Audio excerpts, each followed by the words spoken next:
Now before we start this video off, I'd like to show something that I forgot about. If you talk to this guy over here, he will give you TM09 Bullet Seed.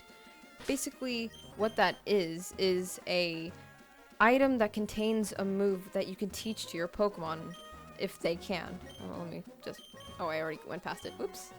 Yeah, and this is a grass-type move and is really great for the first gym, especially if you chose Torchic. But since we got Mudkip, we won't be teaching it to my Pokemon. Actually, let's just see who can learn it. I'll laugh if Mudkip could. Yeah, no one here can. But yeah, but I personally don't really need it. However, if you chose Torchic, it's a good move to have in the beginning of the game, but it's not that great afterwards. And I forgot to mention that TMs are also a one-time use item, so be careful when you teach your Pokemon that. Hey guys, welcome back to more Let's Play Pokemon Emerald. I'm your host. In the last episode, we got through the Petalburg Woods, and in this episode, we'll be going up to Rustboro City. But first, let's go talk to old women. If you see berries growing in loomy soil, feel free to take them, but make sure you plant the berry in the same spot. That's common courtesy. Here, I'll share this with you. And we get a Chesto Berry, which can heal the status ailment Sleep, which I don't know why anyone would want to cure that. Maybe coma or something. I don't know. Yeah. And Sleep is like the status ailment like poison. We're gonna get 2 Lepa Berries and I think 2 Cherry Berries. And Cherry Berries here, Paralysis. We'll be getting more into status ailments in a little bit. But first I just want to get these. And actually off screen you might have seen when I tried to choose some moves, but off screen I leveled up Ralts and Mudkip. Well, not really Mudkip, mostly Ralts, so Ralts can actually hold her own in battles. You see, and off screen she also learned Confusion, so now she can actually fight! Yeah! So, yeah, I fought all these trainers here on this route and on the beach below Mr. Briney's cottage. Anyways. Let's walk up here into Rustboro City. I will be showing off the various items you can get in Rustboro City before we do anything. So, here we go. Leaving Rustboro City. Oh my god, my... Here. Leaving Rustboro City and going down this pathway. And walking back into Rustboro City, apparently. And staring at little children. We run over here and we get an X Defend. This is a battle item used in battle to raise the defense of a Pokemon until you switch them out. It's not really a good item in single player per se, but it's also, I recommend it for selling if you're not going to use it, because once you switch out your Pokemon, which is going to be a lot in the near future, it's just a wasted item and a wasted turn, really. Right. Walk over here to this building. And go up to the second floor and talk to this little boy. We're just getting around with little oh my god, what did I just say? Never mind me. My daddy's working at the corporation, but my daddy made this. I can't use it, so you can have it. And we get the Premier Ball. This is a free item you can get when you buy 10 or more Pokeballs. It has the same catch rate as a Pokeball, so really it's a cosmetic thing. But who doesn't like free stuff? So whenever we get Pokeballs, I will be getting 10 of a kind. Just so I can get a Premier Ball. Free stuff! Alright. You come over here to the Pokemon School. Walk inside and barge in on the classroom and destroy their learning. Ah, ha, ha, ha, ha. Talk to the teacher over here, and he'll ignore you and walk and go check out the students. Students who don't study get a little taste of my Quick Claw. Whether or not you're a good student will be evident by the way you use this item. And we obtain the Quick Claw? Yes. It is a hold item that'll occasionally let your Pokemon go first, whether or not they have the highest speed. It's a great item, and I'm actually gonna put it on my Pokemon who has the lowest speed.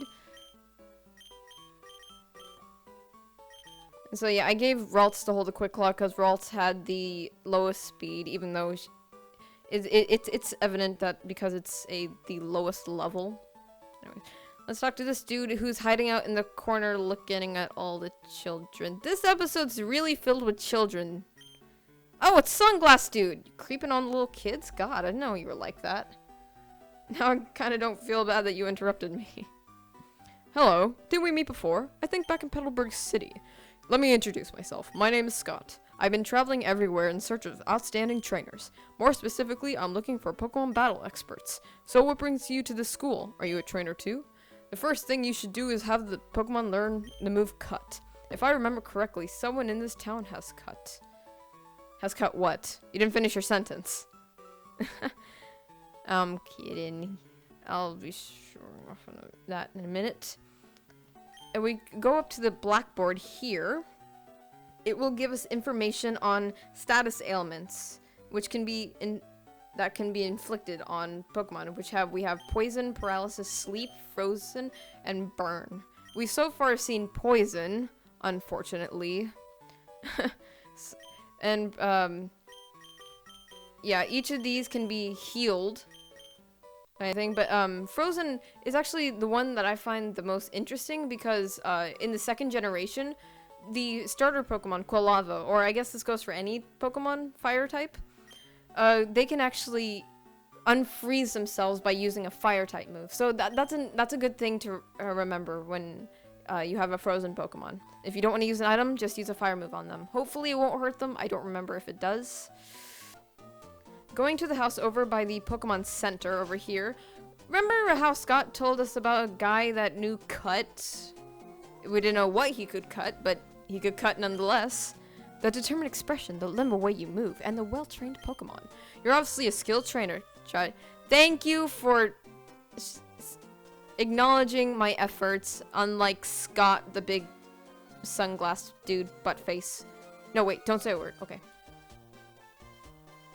I could just tell by looking at you. I'm sure that you can put this hidden machine to good use. No, to be modest or shy. Go on, take it. And we get HMO1, which is Cut. And as he said, that is hidden machine, or HM for short. HM is a move that can be used by a Pokemon outside of battle, but we need to have the first gym badge in order to do so. And it could also be used inside of battle as well. You go further down in Rustboro City, you come over here to the house next to the gym. There's a guy who will trade you a Pokemon. Huh? My Pokemon is cute. Sure, I knew that. But if you really want, I'm willing to trade it to you. I'll trade you my Seedot for a Ralts if you want. This is a kind of terrible trade, especially for me if you're using a Mudkip. Because mainly what this trade is for is to make sure you can defeat the first gym leader if you have a Torchic. But unfortunately, because we have Mudkip, we're not going to be getting this, and that Ralts was so hard to catch. I am not going to give it away. Not in the slightest. It actually, in Ruby and Sapphire, this guy is actually in a city that we'll be getting to in the near future called Slateport City. And instead, here is a trade for a Slackoth for a Makuhita in Ruby and Sapphire, and in its remakes, which is a fighting type, which is also good for the gym. Yeah, I don't understand why in Pokemon Emerald there are so bad Pokemon trades. Like, you wouldn't want to trade for any of them. They're terrible. Anyways, now that I've shown off everything that I want to show off in Rustboro City, we're going to go on and head into the gym. Walk in here. Get some nice triumphant music that show we can do this, we're ready. Talk to this dude standing by a pillar. Yo, how's it going? Listen, my friend, would you like to become the champion? I'm no trainer, but not me. But I can sure give you winning advice. That's settled then. We'll aim for the Pokemon Championship together, but I'll be the one fighting together! Okay, dude. It's your job as a trainer to collect gym badges, am I right? But gym leaders aren't pushovers, and that's where I come in. I'm to provide expert advice. Roxanne, the gym leader, is a rock-type Pokemon. The rock type is very durable and can't stand water type and grass type moves. Come see me afterwards if you beat the gym leader. Well, go for it. Yeah. And yes, we chose Mudkip, so this gym is going to be so easy. And oh my god, I forgot to change out Ralt. I am an idiot. Anyways, for the gym battles, I'm actually going to be showing them off. Just so you know what to expect in these gyms.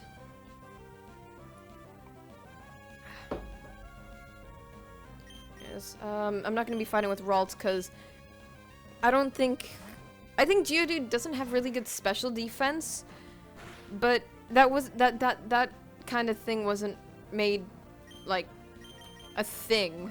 Like special defense and special attack wasn't really made a thing until the 4th generation of Pokemon. And Mudkip is super OP. One-hit KOs against rock types. And now we've gotten more OP. You were too good for me. And we walk over here. And over here is another instance of a double battle. Like if you walk where those two would intersect, you would be locked into a double battle, but I'm going to be fighting them one by one.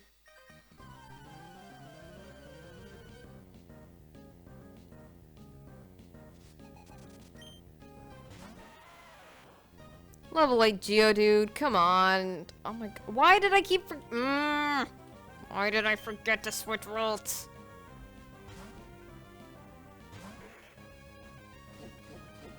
Using Defense Curl? Come on, dude. You know that's not gonna save your hide. Have you met a water type of Pokemon? Have you met Mudkip? Mudkip's derpy little smile will kill you. It's killed me of cuteness. And he's gonna send another Geodude, but we're not gonna switch out. Yes, I want to switch out to Ralt, who has terrible physical defense and won't stand a chance against the level 8 Geodude. I mean, it could stand a chance, but I don't want to give it a chance to. As much as it needs levels. Wow, you got some potential. Thank you, little kid. Can you tell that to Scott? We might be in the middle of town, but so what? My rock-type Pokemon need room to rampage. Rampage? I don't know. English is weird. I've been having a really difficult time speaking lately. Like, this is my, I don't know, nteenth time recording. Like, this is as far as I've gotten in the recording because I kept tripping over my words. Speaking of words, I'm gonna take my own words back. Ralts, you are amazing! Half health already? God! And you confused it. What confusion is basically the Pokemon is locked into, or not really in my case, sorry if I just moved the microphone. The Pokemon is locked into a 2 to 5 turn situation where they have a 50-50 chance of attacking or the opponent or attacking themselves. And Ralts grew to level 9! Well deserved. I think we're gonna keep Ralts out. This is going pretty well.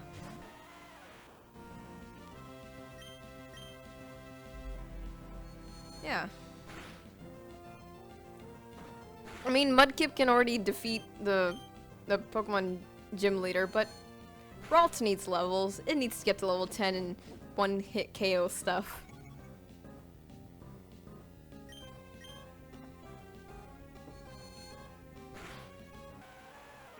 And down it goes.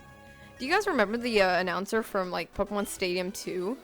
Because like how like enthusiastic he was. Oh man, our challenger's one feisty customer. And up here we have Roxanne. You don't have to give. Oh, sorry. It's just like one of my art teachers used to put on that song so much, it's embedded in my brain whenever I hear the name Roxanne. But we will be fighting Roxanne in the next episode, because we are almost out of time, and I hit my headphones. Anyways, thank you guys so much for watching. If you like this episode, like it, and if you really like it, consider subscribing to get more ramblings and walkthrough of Pokemon Emerald. See you guys later.